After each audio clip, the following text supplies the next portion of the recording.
ate, pakisabi kay Papa, yung ceiling nito sa taas, pinapasok na ng tubig. Yung bawat, ito kusina to eh, yung bawat kusina niya may butas. Kada may malakas ang ulan dito, napupuno yung tubig dito.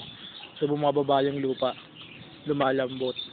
Tapos yung mga kahoy na nandiyan sa taas dyan, iba na yung kulay, nababasa rin kasi, baka anayin. Yun ang mahirap dito. Sana kahit 2 pinto mapagawa.